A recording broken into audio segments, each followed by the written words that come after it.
baitillah menuju subhanahu wa ta'ala dalam kewajiban ibadah salat subuh berjamaah.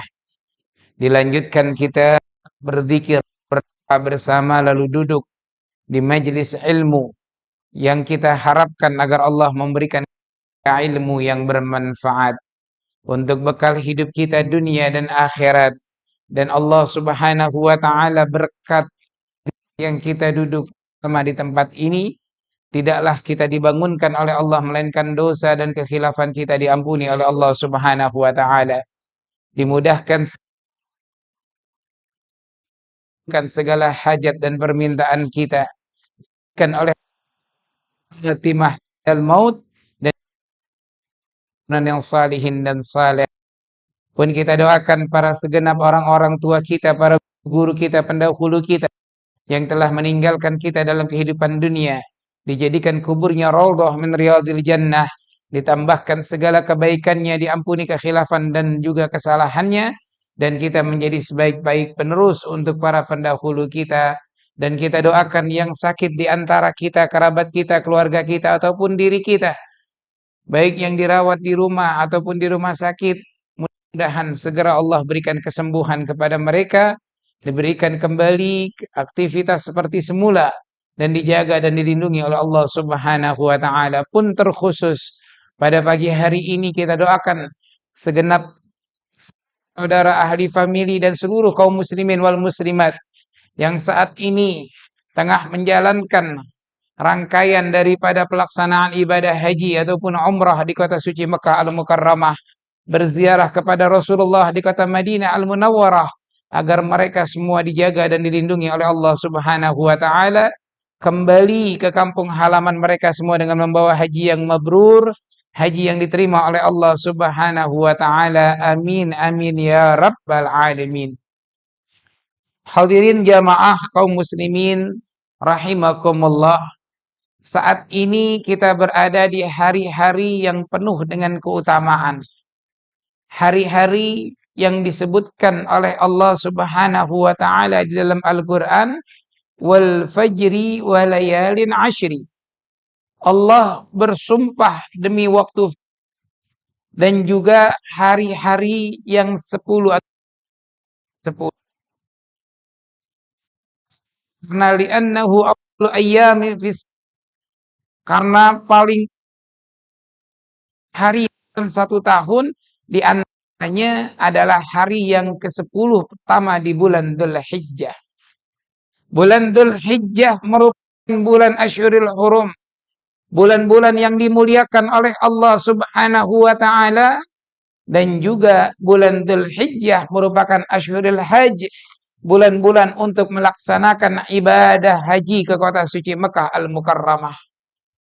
Untuk itu hadirin jamaah rahimakumullah, sebagaimana disebutkan dalam Sahihul Bukhari, Nabi sallallahu alaihi wasallam bersabda, "Ma min ayyamin al-'amalu salih ahab ila Allah fihinna min hadhihi al-ayyam, yakni ashri Dzulhijjah." Qalu walal jihad fi sabilillah, qala al-jihad fi sabilillah illa rajulan kharaja bi nafsihi wa malihi thumma lam yarji' min dzalika bi syai'. Rawahul Bukhari. Baginda besar Nabi Muhammad sallallahu alaihi wasallam, beliau mengatakan, ini sebagai sebuah tanda rasa syukur kita kepada Allah, kabar gembira dari Rasulullah sallallahu alaihi wasallam. Apa kata Nabi kita Muhammad sallallahu alaihi wasallam? Tidak ada hari di antara hari-hari kita dalam kehidupan dunia yang kita kerjakan di dalam amal saleh kebaikan yang lebih Allah cintai melebihi daripada hari-hari ini. Apa maksudnya min hadhil ayyam, hari-hari ini? Ay ayyami ashri Dzulhijjah, hari-hari 10 hari pertama di bulan Dzulhijjah. Amal saleh yang kita kerjakan di dalam hari 10 pertama di bulan Dzulhijjah lebih Allah cintai melebihi daripada hari-hari selain daripada 10 Dzulhijjah, hari 10 hari pertama di bulan Dzulhijjah.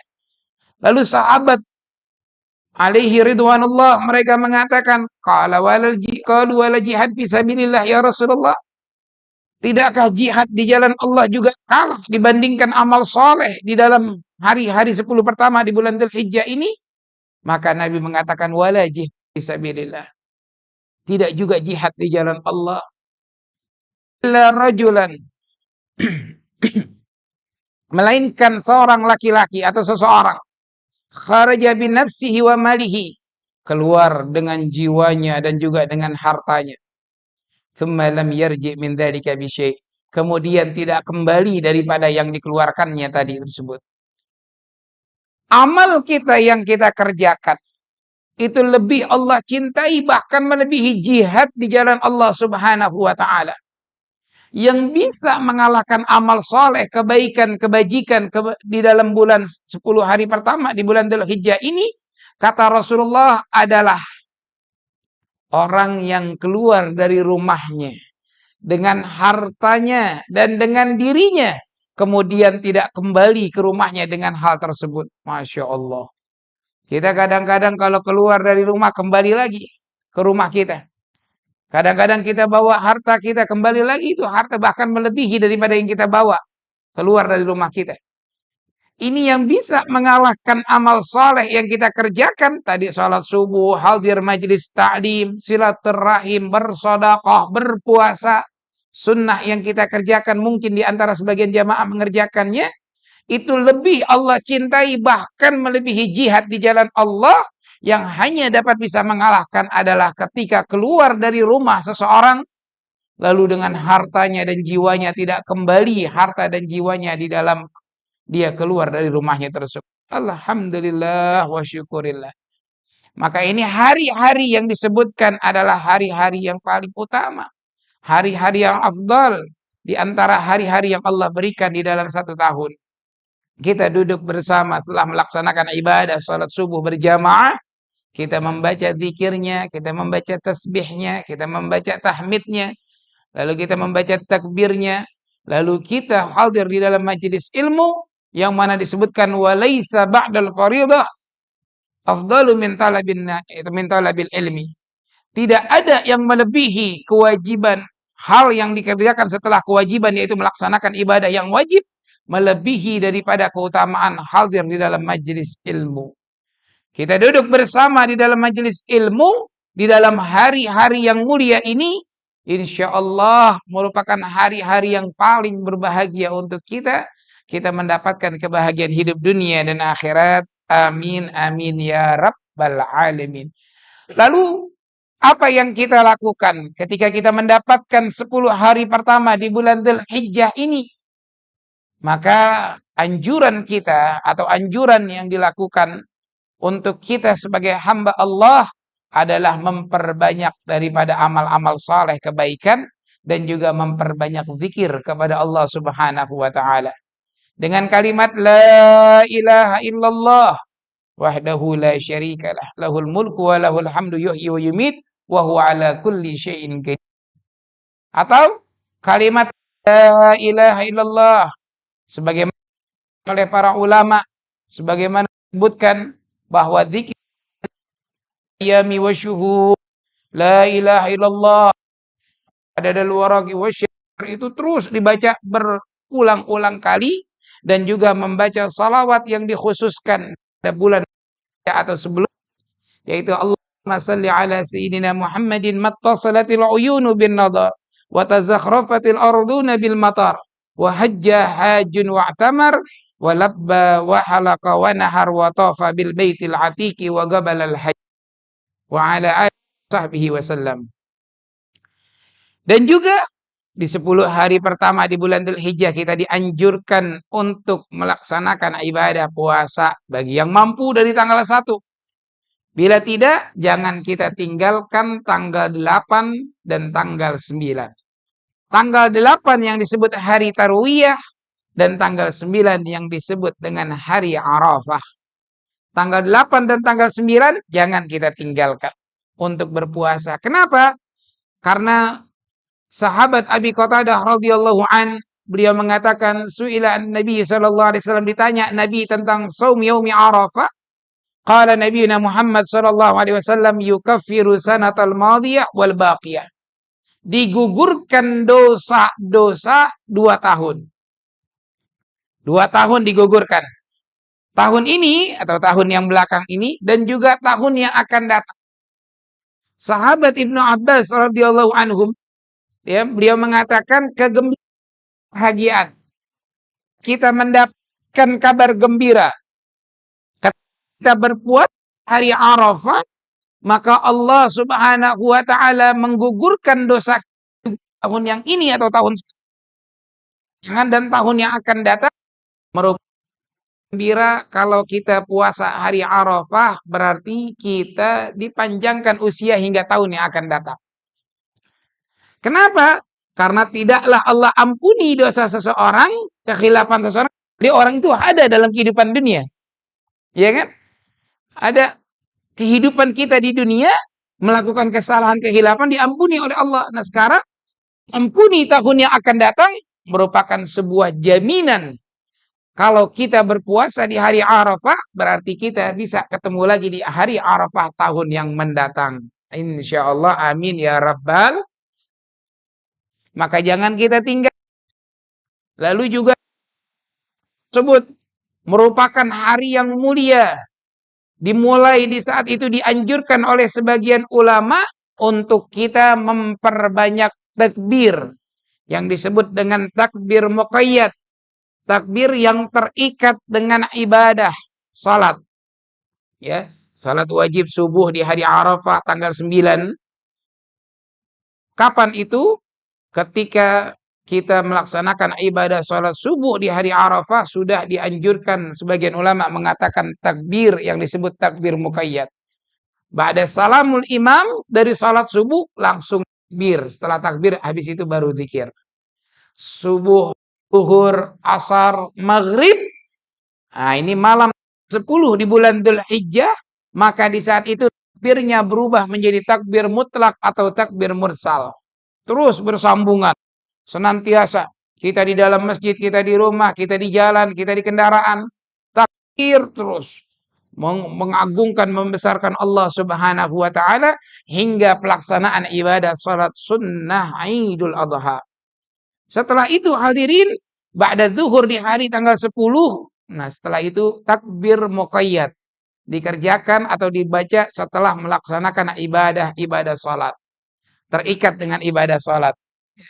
Lalu hadirin jamaah rahimakumullah, di tanggal 10 yang merupakan puncak ibadah 10 hari pertama bulan Dzulhijjah adalah melaksanakan Yaumin Nahar, hari penyembelihan. Karena sahabiah yaitu Sayyidatuna Aisyah radhiyallahu anha ummul mukminin, ibu bagi orang-orang yang beriman, istri baginda besar Nabi Muhammad, Sayyidatuna Aisyah radhiyallahu anha, beliau mengatakan Nabi SAW bersabda, "Ma amila ibnu Adam amalan ahabba ilallah yauman nahri irakati damin wa innahu la ta'ti yaumal qiyamati bikuruniha wa asy'ariha wa adfariha wa inna ad-dama la yaqa'u min Allah azza wa jalla bimakanin qabla an yaqa'a 'ala al-ardi fatibu biha nafsan." Rawahu Ibnu Majah. Sayyidatuna Aisyah radhiyallahu anha ummul mukminin, beliau mengatakan bahwa Nabi SAW bersabda, tidak amalan manusia di hari tanggal 10 yang lebih Allah cintai melebihi daripada mencurahkan darah atau menyembelih hewan kurban. Wa innahu lata'ti yaumal qiyamati bikuruniha, dan sesungguhnya akan datang nanti hewan yang disembelih itu dengan tanduk-tanduknya, dengan rambut-rambutnya, dan dengan kuku-kukunya. Wa innad dama la yaqa'u minallahi azza wa jalla bimakan yaqa'u 'alal ard fatibu biha nafsan. Dan sesungguhnya tidaklah darah daripada hewan yang disembelih tersebut jatuh ke buminya Allah, melainkan daripada amal tersebut telah diangkat oleh Allah Subhanahu wa ta'ala bagi orang yang korbankan hewan tersebut. Maka perbaikilah, perbaguslah apa yang kau keluarkan untuk dirimu. Hadirin jamaah Allah. Juga di dalam ayat Al-Quran surat Al-Kautsar, Allah Subhanahu wa ta'ala berfirman, "Inna a'tainakal kautsar fasalli li rabbika wanhar." Telah Allah jelaskan kepada kita, sesungguhnya Allah memberikan kepada Nabi kita Muhammad telaga yang khusus. Allah berikan kepada Nabi Muhammad, yaitu telaga Al-Kautsar, haud dari Allah Subhanahu wa taala. Maka segeralah untuk engkau melaksanakan daripada salat dalam mengingat Allah dan menyembelihlah. Fasalli li rabbika wanhar. Maka hari tanggal 10 di bulan Dzulhijjah, setelah kita melaksanakan ibadah salat sunnah Idul Adha, maka amalan yang Allah lebih cintai daripada hari tersebut, daripada amalan manusia di hari tersebut adalah menyembelih hewan kurban. Maka kita lihat hadirin jamaah rahimakumullah, di antara kita memiliki daripada keluasan, memiliki daripada kesempatan ibadah sunnah udhiyah, maka kerjakanlah walaupun sudah tiap tahun kita kerjakan. Bila ada kemampuan, kesempatan, maka kerjakan terus. Sahabat Zaid bin Arqam radhiyallahu an, beliau mengatakan ketika beliau bertanya kepada Rasulullah, "Ya Rasulullah, apa itu udhiyah atau kurban?" Maka Nabi mengatakan, "Sunnah abikum Ibrahim." Itulah merupakan jalan sunnah agama daripada nenek moyang kalian Ibrahim. Qalu wa malana minha. Maka aku katakan kembali, katanya Sayyid Zaid bin Arqam, apa kami dapatkan dari udhiyah tersebut ya Rasulullah? Apa yang kami dapatkan, yang kami sembelih, yang kami kurbankan ya Rasulullah? Maka Nabi mengatakan, bikulli, setiap helai rambut daripada hewan yang kita kurbankan bernilai kebaikan dari Allah Subhanahu wa taala. Maka luar biasa kebaikan yang Allah berikan. Setiap di antara kita menyembelih hewan, kita tidak pernah menghitung berapa helai daripada rambut yang ada di dalam hewan tersebut. Pada diri hewan tersebut berapa helai rambut gak pernah kita hitung. Namun ketahuilah bahwa setiap helai rambut yang ada pada tubuh atau pada diri hewan tersebut bernilai kebaikan dari Allah Subhanahu wa taala. Alhamdulillah. Mudah-mudahan Allah luaskan rezeki kita. Allah berikan kita kesempatan untuk melaksanakan syiar Nabi kita Muhammad sallallahu alaihi wasallam dalam ibadah, melanjutkan hari-hari yang dengan keutamaan pertama di bulan Dzulhijjah. Kita hadir dalam majelis ilmu, kita lanjutkan kembali pada pelajaran kita tentang kitab Bidayatul Hidayah, buah karya daripada Al-Imam Asy-Syaikh Abi Hamid Muhammad bin Muhammad Al-Ghazali alaihi rahmatullah. Allahumma yu'idu alaina min barakatihi wa asrari wa anwarihi fid dini wa dunya wal akhirah. Amin ya rabbal alamin.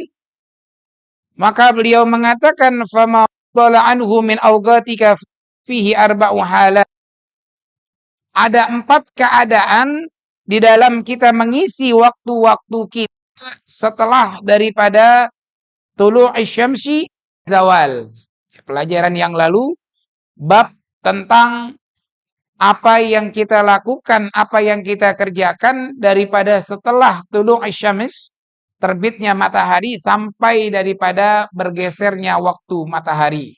Bergesernya matahari. Kalau pelajaran yang dulu kita pahami adalah melaksanakan ibadah ya, itu setelah matahari agak miring, qadar rumhin, sudah seperti orang melempar tombak. Ya kan, kalau melempar tombak nggak ada yang lurus, biar tinggi berarti harus sedikit, ya harus diangkat seperti jadi daripada tongkat atau melempar daripada kayu. Ya, kalau begini nggak jauh, tapi kalau kita tinggiin ke atas, nah itu namanya qadar rumhin. Itu sholat kita kerjakan dengan 4 rakaat atau 6 rakaat, ya, dilakukan 8 rakaat dengan masna, 2 rakaat selesai, 2 rakaat salam, 2 rakaat salam hingga 8. Ya, namun kata Rasulullah sallallahu alaihi wasallam, wassalatu khairu, ya, kulluha falyastaglil. Salat itu semuanya berisi kebaikan. Barang siapa yang menginginkan untuk memperbanyak, silahkan. Barang ingin mempersedikit, silakan. Sesuai himmah kita, sesuai kemampuan kita, sesuai daripada keadaan kondisi kita. Ya, apalagi di dalam 10 yang amalan kita lebih Allah cintai, bahkan melebihi jihad di jalan Allah. Nah, amalnya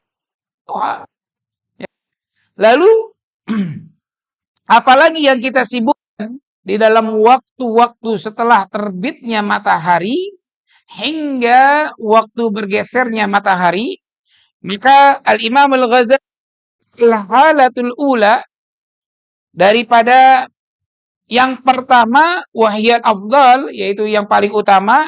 Di mana-mana biasanya kalau disebut yang pertama itu paling afdal. Ya. Lihat sahabat Rasulullah. Sahabat Rasulullah itu banyak, Pak.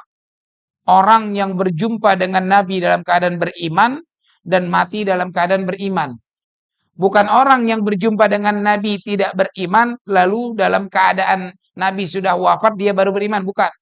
Atau orang yang dalam kehidupannya bersama Nabi beriman, begitu wafatnya Nabi dia tidak beriman. Sahabat menjaga keimanannya, beriman dengan Rasul di Allah, begitupun keluar atau wafatnya Rasulullah dia masih beriman dengan Rasulullah. Sahabat jumlahnya banyak. Disebutkan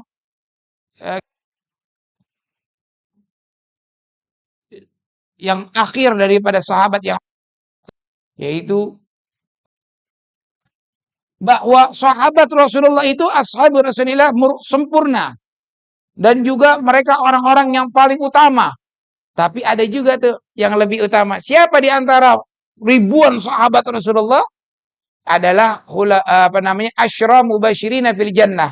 10 sahabat yang disebutkan oleh Rasulullah SAW bahwa mereka adalah ahli jannah. Orang-orang yang mendapatkan kabar gembira bahwa mereka walaupun masih ada dalam kehidupan dunia sudah mendapatkan kaplingan di dalam surganya Allah. Tempat ya 10 asyra mubashirina fil jannah. Di antara 10 tersebut yang paling utama lagi siapa? Khulafaur Rasyidin. Khulafaur Rasyidin, khalifah Rasulullah yang 4. Di antara 4 ini siapa lagi yang paling utama? Yang paling pertama disebut. Ya, khalifatu min ba'dihi. Pengganti beliau setelah Rasulullah wafat, penggantinya yaitu sahabat Abu Bakar Siddiq. Khalifatu min ba'dihi. Setelah itu siapa? Amirul Mukminin, pengganti daripada khalifah Sayyidina Umar ibn al-Khattab.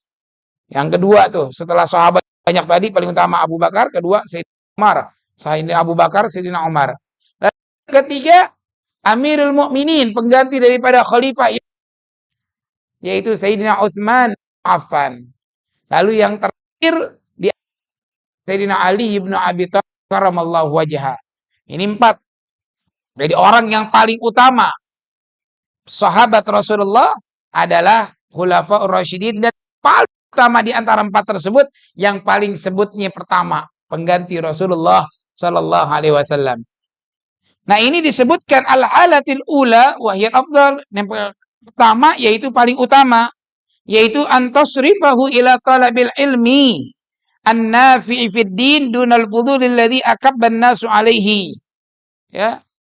Maka yang pertama keadaannya, kata Imam Al-Ghazali, adalah engkau mengisi waktumu ketika engkau melihat terbitnya matahari hingga bergesernya matahari, itu di dalam menuntut ilmu. Nah, nafi, yang bermanfaat. Jadi yang paling bagus setelah daripada terbitnya matahari, tergesernya matahari, menuntut ilmu. Talabul ilmin nafi'. Wal ilmun nafi'. Lalu apa sih yang disebut dengan ilmu yang bermanfaat? Kita pengen dong tahu. Ilmu saya yang saya dapatin ketika saya belajar di sini atau belajar di mana tempat kita ngaji, ilmu saya membawa manfaat nggak sih? Nah, ilmu nafi', ilmu yang membawa manfaat adalah ma yazidu fi hakka minallah ta'ala. Ilmu yang menjadikan sebab engkau bertambah di dalam rasa takutmu kepada Allah Subhanahu wa ta'ala. Ini hadirin. Ini yang pertama nih. Ilmu yang bermanfaat adalah yang membuatmu bertambah di dalam memiliki rasa takut kepada Allah Subhanahu wa taala. Merasa keberadaan Allah Subhanahu wa taala, Allahul Mawjud. Merasa selalu diawasi Allah Subhanahu wa taala. Merasa takut dengan apa yang dikerjakan bila melakukan hal-hal yang menyimpang daripada apa yang diperintahkan Allah, melakukan hal yang dilarang oleh Allah, rasa takut. Nah, ini ilmu nafi. Tapi kalau ilmu tidak menambahkan diri untuk merasa takut kepada Allah, adalah laisa nafi, bukan daripada ilmu yang bermanfaat. Jadi ketika kita memiliki rasa takut kepada Allah, ya nggak mau jangan nggak enak nggak apa-apa kan nggak ada CCTV, nggak apa-apa kan nggak ada yang ngelihat, nggak, Allah ngelihat, Allah tahu, saya takut sama Allah. Nah itu, ya begitu. Ya, jadi ilmu yang menambahkan diri kita untuk memiliki rasa takut kepada Allah adalah ilmu nafi. Lalu apalagi? Imam Al-Ghazali mengatakan wa yazidu fi basiratika bi uyubi nafsika. Ilmu yang menambah untuk engkau melihat pada dirimu aib dirimu sendiri. Kekurangan dirimu sendiri. Ilmu yang dapat kita bermuhasabah. Ilmu yang adalah ilmu yang untuk kita mengintrospeksi diri kita, bukan untuk menunjuk daripada orang lain. Ya, kan begitu tuh. Jadi kalau kita pahami, kita kalau nunjuk satu jari kepada orang lain, kita. Kan begitu. Coba hadirin lihat kalau kita lagi nunjuk. Kamu nih begini, kamu nih begini, nunjuk kita. Ilmu membawa manfaat dalam kehidupan kita adalah ilmu yang memperbaiki diri kita diri. Begitu. Sebagaimana disebutkan orang-orang saleh sebelum kita. Itu bagaimana ketika mereka dicaci, dihina, dimaki, mereka mengatakan sebagian di antara mereka, yang Anda tahu itu udah banyak, tapi yang Anda belum tahu atau tidak tahu lebih banyak lagi. Terima kasih. Allah. Ya. Nggak dibalas dengan makian dengan makian, tapi hanya mengucap Anda ketahui daripada keburukan saya itu sedikit, yang tidak Anda ketahui lebih banyak lagi. Masya Allah. Kenapa? Karena apa yang menjadi kekurangan dirinya. Ini ciri atau salah satu di antara ilmu nafi menurut Al-Imam Al-Ghazali. Lalu yang ketiga, ilmu yang mana di dalam mengenalkanmu dengan ibadah kepada Tuhanmu yang maha tinggi. Ya. Jadi ilmu kita ini ilmu yang bermanfaat adalah ilmu yang mengenalkan engkau menjalankan kewajiban-kewajiban kepada Tuhan. Kewajiban di dalam beribadah hal yang wajib, ya, atau melakukan hal-hal yang sunnah, mendekatkan diri kepada Allah dengan ibadah yang wajib itu Allah cinta kepada hambanya dengan mendekatkan dirinya kepada Allah dalam ibadah yang wajib. Tapi senantiasa seorang hamba mendekatkan dirinya kepada Allah dengan amalan-amalan yang sunnah, bukan yang wajib saja. Bukan ibadah yang dikerjakan hanya yang wajib, tapi dia sunnah juga dikerjakan. Lalu bagaimana? Kata Allah, hingga aku cinta kepada hambaku ini. Kalau aku sudah cinta kepada hambaku ini, maka kata Allah Subhanahu wa ta'ala, aku jadikan daripada apa yang dia pandang, pandanganku. Aku jadikan apa yang dia dengar, pendengaran. Apa yang ku jadikan daripada tangan yang dia untuk bekerja, tangan daripadaku.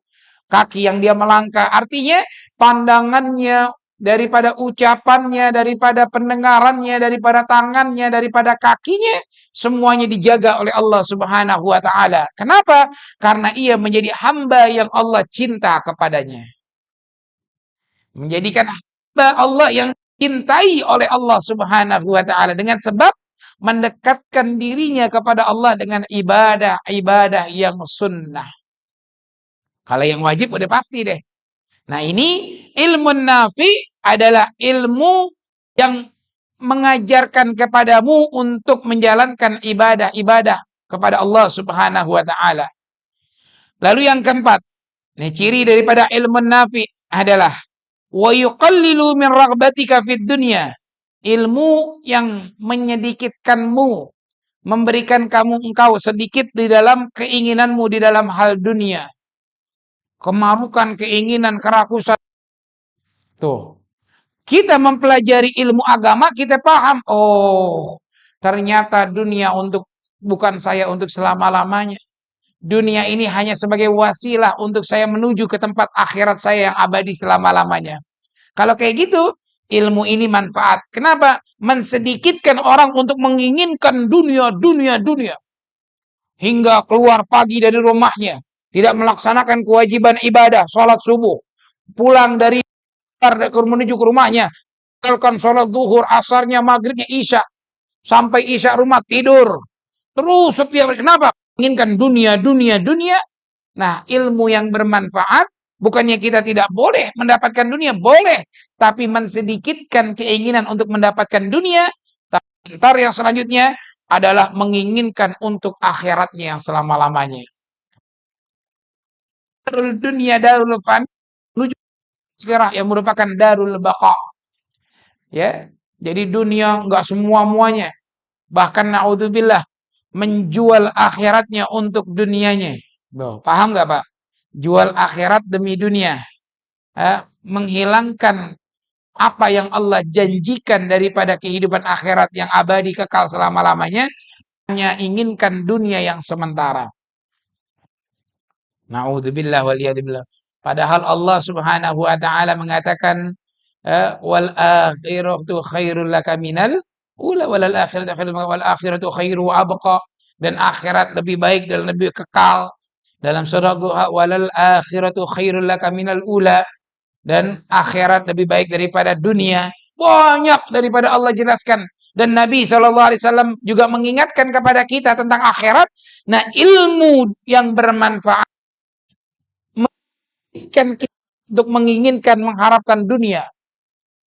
Dunia udah dijamin sama Allah. Akhirat belum dijamin sama Allah. Kira-kira kita pantasnya memikirkan yang sudah dijamin atau yang belum dijamin? Hah? Saya mau dengar dari jamaah nih. Ada yang dijamin, ada yang belum dijamin. Kira-kira yang kita inginkan dapatkan yang dijamin atau belum dijamin? Belum dijamin. Ya kan? Dunia sudah dijamin. Wa ma min dabbatin fil ardi illa Allahi rizquha wa ya'lamu mustaqarraha wa mustawda'aha kullu fi kitabim mubin. Dunia ini, kata Allah, tidaklah ada binatang melata sedikit kecil pun di dalam kehidupan dunia, melainkan Allah telah jamin rizki untuknya. Kita ini hamba Allah, kita ibadah, jalanin kewajiban, jauhi larangan. Burung, Pak, burung datang, yang mana burung tersebut Allah Subhanahu wa taala akan berikan rizkinya. Jangankan burung, cacing di dalam tanah, cacing ada rizkinya Allah Subhanahu wa taala. Bagaimana dengan kita, hamba Allah yang memiliki akal, pikiran, ibadah, takut kepada Allah, jauhi larangan. Lebih-lebih Allah jamin. Nah, ini yang jamin bukan siapapun manusia. Jamin Allah yang menjamin daripada dunia kita. Tapi akhirat tidak dapat jaminan dari Allah. Akhirat buat kita adalah saat ini ketika kita dalam kehidupan dunia. Menuju akhirat kita. Apa yang kita dalam kehidupan akhirat, disinilah. Ya. Maka Imam Al-Qutub Al-Habib Abdullah bin Alwi bin Muhammad Al-Haddad, sahibur ratib, beliau mengatakan, wa hadhihi dunya bidari iqamatin wa ma hiya illa tariqi ilal watan wa mad-daru illa jannatan liman ittaqa wan naru liman lam yattaqillaha fasma'an. Dan tidaklah tempat dunia ini, hadhihi dunya, dari iqamah, tempat untuk kita menetap selama-lamanya. Enggak. Wa ma hiya illa katariqi ilal watan, dan dunia ini adalah tempat transit kita ke tempat abadi kita selama-lamanya. Wa maddaru illa jannatun liman ittaqa, dan tidaklah tempat kembali kecuali bagi orang-orang yang bertakwa, dan juga ada bagi orang yang tidak Allah Subhanahu wa taala. Jadi dunia ini kita bakal tinggalin berapa banyak sekarang. Sahabat kita, tetangga kita, sekerabat kita, sanak famili kita yang dahulu masih bersama kita kemana sekarang? Kebalik, kebalik Pak. Oh, bukan balik Kalimantan, Kalimantan. Sono naik ke bukan balik papan dalamku kubur. Udah nggak ada di tengah-tengah kita. Sahabat kita, kerabat kita, bahkan berapa banyak orang yang lebih muda dari kita ya Pak. Lebih muda dari kita. Lebih gagah dari kita. Lebih mapan dari kita. Ekonominya lebih luas dari kita. Oh, nggak jamin. Setiap orang itu sudah ada dan ajalnya. Tinggal kita menuju ke mana tuh. Ya, permasalahannya bukan kematian yang kita takutkan, Pak. Tapi kemana kita akan kemana kita jadi akhirat. Cuma dua. Kalau enggak surga, tempat yang penuh dengan kenikmatan yang Allah janjikan dalam kehidupan kita di dunia, atau menuju ke neraka, tempat siksaan, azab. Na'udzubillah min dzalik. Cuma dua doang, enggak ada jalan lagi. Enggak ada, saya pengen tengah-tengah aja, enggak ada. Ah, saya mau di tengah-tengah aja dah, enggak dapat siksa, enggak bisa. Dua jalan doang kembali kita. Nah, ini kita lagi menuju jaminan dari Allah kecuali amal kita. Kecuali amal soleh kita yang kita lakukan. Kalau dunia, Allah berikan kepada mereka orang-orang kafir, dan juga Allah berikan kepada orang-orang di antara hamba-hambanya yang mukmin muslim. Dan mukmin orang yang ahli ibadah dan ahli maksiat diberikan. Bahkan dalam hadis baginda besar Nabi Muhammad, beliau bersabda, "Lau kanatid dunya tazidu indallah." Seandainya dunia ini ditimbang atau di sisi ditimbang sebanyak setengah sayap nyamuk, setengah sayap nyamuk Pak, bukan satu sayap nyamuk nih, pasang kanan kiri, enggak, setengah sayap nyamuk, berapa harganya? Ada yang hargain?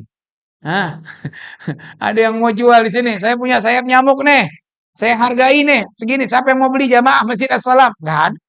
Ya Ustadz, jangankan dijual, jangankan ditawarkan, dikasih orang nggak mau. Buat setengah sayap nyamuk untuk apa?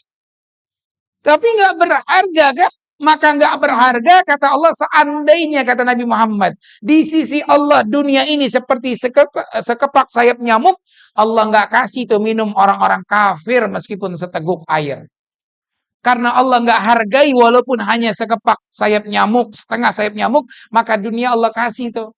Ustadz, itu orang bukan agama seagama begitu, tapi kaya banget. Emang Allah kasih. Ustadz, itu seagama sama kita, cuman ke masjidnya. Cuman hari raya doang, nggak sholat Jumat misalkan. Allah kasih dunia. Itu tuh orang kayak gitu. Biarin dunia. Tapi akhirat, tidak diberikan oleh Allah. Khusus hamba-hambanya yang saleh. Allah yang menjalankan. Nah, ini sekarang lagi menuju kepada hal itu. Ya. Lalu, ilmu nafi menurut Imam Ghazali selanjutnya adalah wa yazidu fi raghbatika fil akhirah. Ilmu yang menambah engkau menginginkan untuk akhirat. Tuh, kalau tadi kan yukallil, sedikit menginginkan dunia. Ya Allah, iya ya. Buat apa saya tabung uang saya banyak-banyak? Buat apa saya kumpulkan investasi-investasi? Ternyata akhirat saya masih kosong. Mana sedekah saya? Mana wakaf saya? Mana yang saya berikan untuk menemani saya, harta yang menemani saya menuju kepada Allah. Ini nih yang saya kumpulkan daripada investasi, tabungan, dan lain sebagainya untuk ahli waris saya. Kalau saya wafat, nanti anak-anak saya, kalau anak saya mengerti ilmunya, kenapa? Itu harta yang ditinggalkan oleh orang tuanya disisihkan untuk sedekah, untuk jariah, untuk wakaf. Kenapa? Ini untuk orang tua saya meninggalkan hartanya untuk saya. Tuh yang baik anak soleh. Tapi naudzubillah, kalau meninggalkan harta yang banyak, anaknya tidak memiliki ilmu agama, ya, bahkan melakukan hal-hal yang tidak diinginkan oleh agama, Apa yang terjadi? Banyak kita lihat, Pak, ribut antar anak, antar saudara gara-gara merebutkan harta waris daripada orang tuanya. Kira-kira ada apa banyak? Oh, ada apa banyak? Loh, ada banyak. Ya, tapi kalau kita tinggalkan, saya punya sahabat, Pak, terakhir daripada pengen saya sampaikan, kawan saya itu semoga Allah jaga dan lindungi beliau, Ustadz Mustafa, itu disebutkan apa namanya, saya pernah bersilaturahmi bersama beliau itu di daerah Kuningan, Cirebon. Dengan mata kepala saya lihat orang tuanya keduanya masih ada, memiliki pondok pesantren, santrinya banyak. Dikumpulkan anak-anaknya dibagi sama orang tuanya. Nih bagianmu, ini bagianmu, ini bagianmu. Laki, perempuan dibagi. Orang tuanya masih ada. Nggak lama orang tuanya, harta milik orang tuanya minta izin kepada anak-anaknya selaku ahli waris. Ini Abah sudah memberikan kepada kalian semua bagian-bagian kalian. Ini milik Abah, tinggal beberapa ratus atau berapa ribu meter, nggak tahu saya lupa. Walhasil ini milik Abah, Abah pengen wakafkan di jalan Allah. Gimana kalian? Ini milik orang tuanya. Yang harusnya dia nggak pakai perlu minta izin juga, orang belum waris. Kalau udah waris, jatuh kepada ahli waris. Ini masih milik pribadi orang tua. Tapi bagaimana abahnya ini manggil anak-anaknya.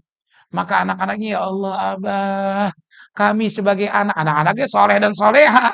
Heh, kami sebagai anak diberikan oleh Abah kayak begini aja udah luar biasa. Bersyukur kepada Allah. Nih Abah mau bagian ini Abah untuk wakaf kami ikhlas, kami terima. Masya Allah. Pesantren dijadikan wakaf, orang tuanya masih ada. Tanda tangan semua ahli warisnya. Nggak ada yang ngeributin orang tuanya meninggal, udah meninggalkan wakaf, udah memberikan bagian kepada anak-anaknya. Tuh, Masya Allah. Ya ma fil aba fil abna, apa yang ada pada orang tua begitu juga ada pada anak.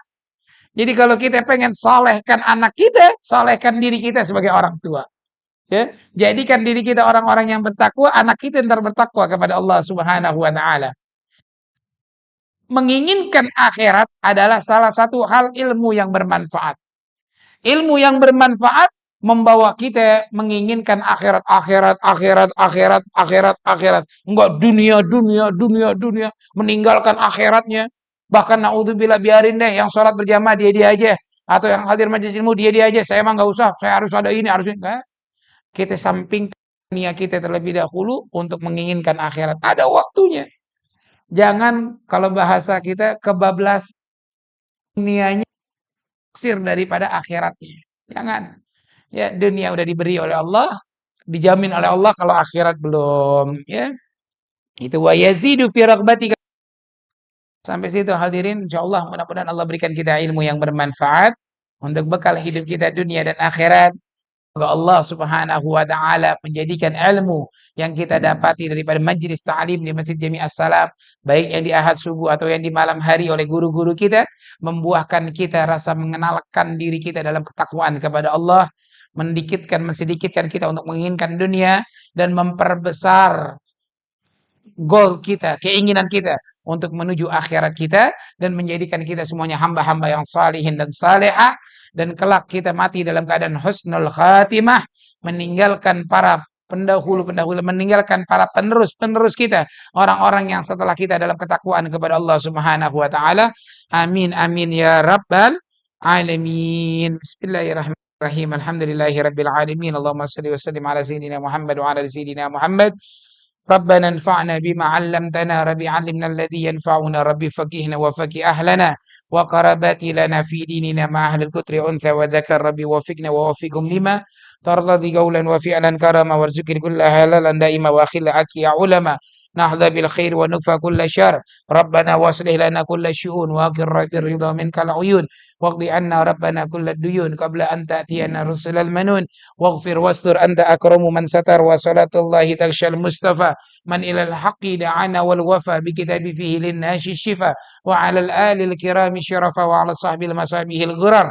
اللهم اهدنا بهداك واجعلنا ممن يسارع في رضاك، ولا تولنا وليا سواك، ولا تجعلنا ممن خالف أمرك وعصاك. وحسبنا الله ونعم الوكيل، نعم المولى ونعم النصير. وصلى الله على سيدنا محمد النبي الأمي وعلى آله وصحبه وسلم، والحمد لله رب العالمين. Kurang lebih mohon dimaafkan. Wallahul muwaffiq ila aqwamit thariq. Tsumma assalamu alaikum warahmatullahi wabarakatuh.